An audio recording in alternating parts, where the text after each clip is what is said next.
Previously on Magoosh Medrek.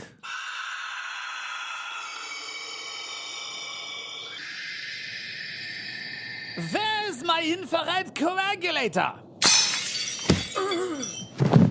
That's not it either!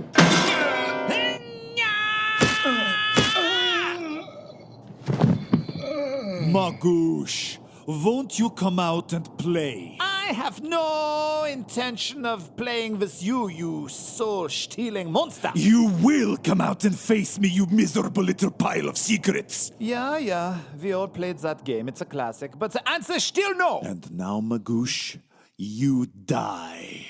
1897, the golden age of Europe. Her capital cities twinkle as industry has paved the way to wealth, and science shines the light of reason on ignorance and superstition. But in the darker corners of the old world dwell ancient things that do not submit to modern sensibilities. One man keeps the darkness from overtaking the light. His name, Magoosh Medrek, Vampire Hunter.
The air suddenly changed around Magoosh Medrek as he sat in the snow, shadows shifting about him by the weak illumination of the still-swinging lamp.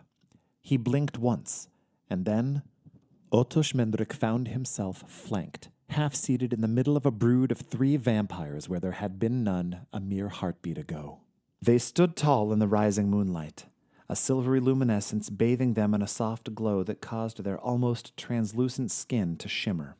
They did not sparkle, mind you, as in some other vampire stories that will remain nameless here, but rather they seemed to stand out from the drab background of reality, life-sized cutouts in hyper-realistic detail, otherworldly figures as in a dream, or more accurately, a nightmare. Magoosh, if you don't come down this... You'll do what exactly? Shouted Magoosh in a mocking burst, spitting sang-froid into the void. I'll tell you what you're gonna do. You're gonna wait out there until the sun comes up, yeah? And then you're gonna melt like so many tasty strips of cheese in a frying pan. There was again a palpable change in the air as the vampire lord's face darkened and his temper began to stoke.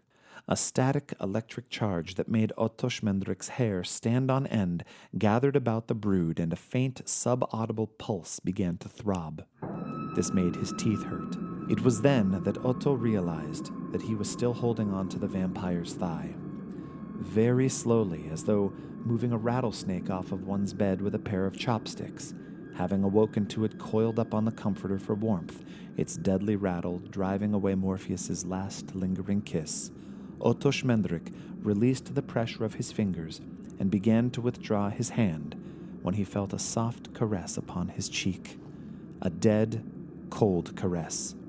He turned his head as if in a dream, and his eyes beheld the most beautiful and terrifying view of his life. Her eyes were icy blue and seemed to go on forever, but instead of the promise of paradise held within those depths as with a lover, he could see instead the burning, insatiable hunger of a hunter, and certainty of eternal damnation, an emptiness that could never be filled. Her mouth was mere inches from his own, her fangs bright in contrast to her crimson lips. Her touch burned freezing fire across his skin and awakened something within him that also burned. The master did not tell you to let go of his leg, human, she purred. Gothic Medrek moved his hand back to Lord Maximilian's leg and took hold again, feeling at once awkward yet eager to comply with those eyes and that voice. Then, in spite of himself, he smiled. Immediately her eyes narrowed. You dare to smile in the presence of the master, you worm? Her voice dropped to a serrated whisper. I am going to savor hearing you scream like the animal you are as I devour your liver. She then licked his upper lip. A wave of revulsion swept over Otto and he almost started retching. Her tongue was ice cold and she tasted of rotting earth and blood. Tisk, tisk, Scortia, you really shouldn't play with your food, came a cultured voice from Otto's other side. It would be such a shame if you were to choke. You would like that, wouldn't you, Alistair? Scortia spat, her eyes burning blue rage. Go to hell! Then I shall see you there, ducky, Alistair replied with a detached, bored air. Silence, both of you! Maximillian boomed, turning his head slightly, a minute gesture at which the pair froze and went completely quiet, without argument. Maximillian turned his focus back to the vampire hunter. Magoosh, I insist that you descend this moment. I'm sorry, I can't come down at the moment. I've ordered paprika handle and it will be ready any minute now. What?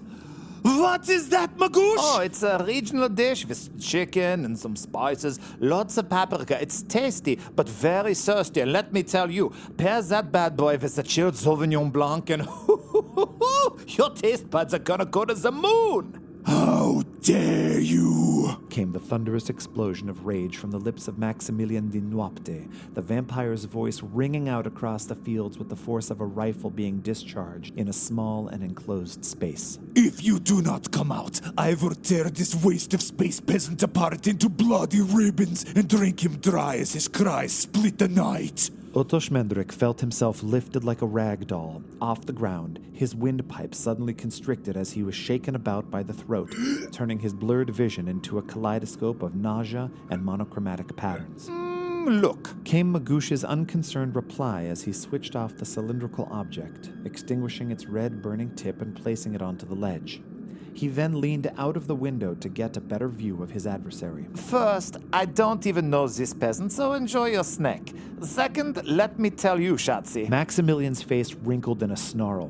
What did you just call me? Maximillian de Noapte's arm became a blur, and Gothic Medrek was suddenly flying through the air, bodily propelled like a sack of flour.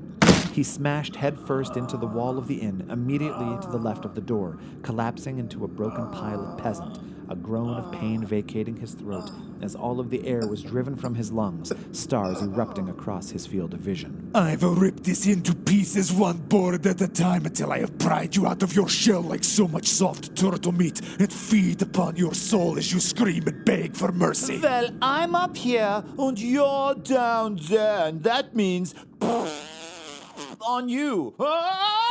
It is said that often, in moments of extreme stress or trauma, the human perception of time will slow to a crawl as the brain tries to process what it is experiencing. The senses heighten, sometimes to almost painful acuity as sensory information floods in, thus creating a dual reality betwixt those involved and the bystander. So now let us slow time here that we might be gifted a better understanding of the events of the next few seconds. The woe was, in fact, our dear Magoosh Medrek, having tilted too far out of the window in order to better mock the vampire lord, whereupon he overbalanced and accidentally cartwheeled into the void, falling halfway out of the window and windmilling in an attempt to regain his equilibrium. In his frantic gesticulations, he smacked the aforementioned goat-cursed infrared coagulator, accidentally igniting it, making the tip glow angrily again and simultaneously knocking it off the ledge, where it lazily began its descent to the frozen ground below. As the infrared coagulator began its downward trajectory, Frosya Ivanova, the innkeeper, who had heard poor Gothic Medrek's concussive knock at her door and had mistaken it for a summons from a wary traveler, answered the call. The door flew open, sailing under her wiry muscles, so sculpted from serving steins of ale, and as it did, in the moment immediately prior to her calling out in her dusty, grizzled voice, Da! The door struck the falling infrared coagulator, changing its flight and sending it in a quasi-parabolic arc towards Maximillian. Frosya Ivanova peered into the darkness and did indeed call out, Da! as above her Magoosh Medrek finally lost his balance and fell out into the night. In a stupendous moment of luck, such as to which Magoosh had been prone all his life, one of his suspenders caught on a rogue nail sticking out of the windowsill. So rather than strike the frozen hard pan of the road, Magoosh's suspenders stretched and acted like a primitive bungee cord, arresting his fall to mere inches off the ground. He descended into Frosya's view for a mere half a heartbeat. In fact, only long enough to yell, Close that door! It's not safe! and then his suspenders snapped back, drawing him back and up out of the door's path as Frosya complied with the angel who had descended from heaven to deliver his holy message and slammed the door. Alistair saw with his vampire's eyes that Magoosh had started falling and, wanting to aid his master, initiated a hinging at the waist in order to seize the fallen moose's head with the intention of lobbing it aloft. The vampire lord also saw the fall and shifted a single step to the left where he brushed his midnight cloak away from his body, readying himself to pounce. As the cloak swept through space, the infrared coagulator, its tip blazing, flew by, and the two met in a brief congress. And though the contact was minimal, feather light in fact, it changed the weapon's flight path, this time directly towards Maximilian's unsuspecting sycophant. Being that the moose's head was slightly behind him, Alistair had quickly turned around before bending over, and it was in this position where the infrared coagulator found him. And it was here, 125 years after his birth into darkness, that Alistair Whitby, a vampire from Purfleet, England, met his end. Magoosh Medrek's fabled infrared coagulator, which he had assembled and adapted himself, having found it in a mail-order catalog for amateur sigmoidoscopy enthusiasts, lodged itself deep inside Alistair's unprepared rectum, its burning tips slicing through the paper-thin layers of silk breeches and undergarments like the proverbial hot knife through butter. It drove into him, boring deep and scorching dead flesh as it went, superheating the pilfered blood within the vampire's rectal cavity lining and boiling it, beginning a chain reaction that spread throughout his dead body, the steam of the bubbling blood creating a mounting internal pressure until, approximately 2 seconds later, maximum capacity for flesh was reached, and his pores exploded with a concussive blast. Oh, bother. Spraying coagulated blood and smoking viscera in a gory circle around the stinking remains, now just a heap of formerly human detritus. Magoosh was fortunate enough to be out of the range of the blood blast, but the two vampires below him were standing on ground zero. Scorsha was standing facing Magoosh, looking at him with hate and hunger when her compatriot exploded, the burning cloud merely painting her backside. But Maximillian had turned his head at the last moment, hearing the frantic gurgle of terminal surprise. As such, he got a faceful of Alistair, temporarily blinding him in a fine mist of carmine spray, which, though he was a vampire, still startled the hell out of him and sent him staggering about aimlessly for a moment. Unfortunately for him, it was a moment too long.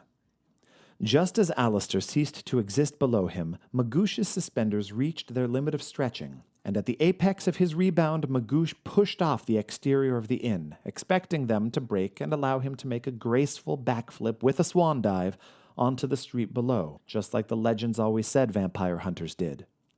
The suspenders did not break, however, and instead rocketed him back down below in a wide arc on a collision course with the inn's heavy oaken portal. And as Magoosh was speeding towards a similar fate to that of poor Magoosh Medrek, still languishing behind the door and concussed out of his gourd, a local farmer who was deep in inebriation chose that exact instant to open said door.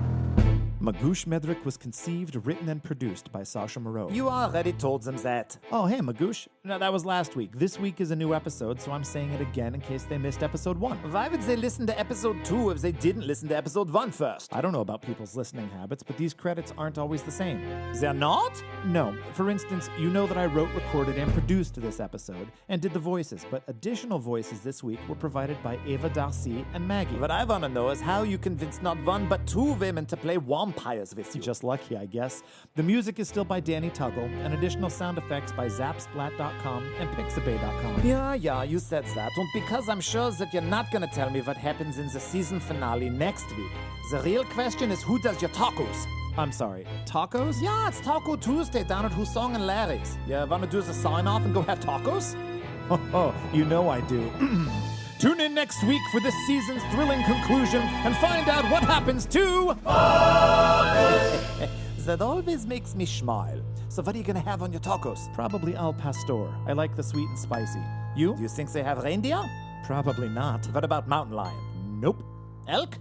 Yeah, maybe if we were in Montana. Montana? That sounds made up.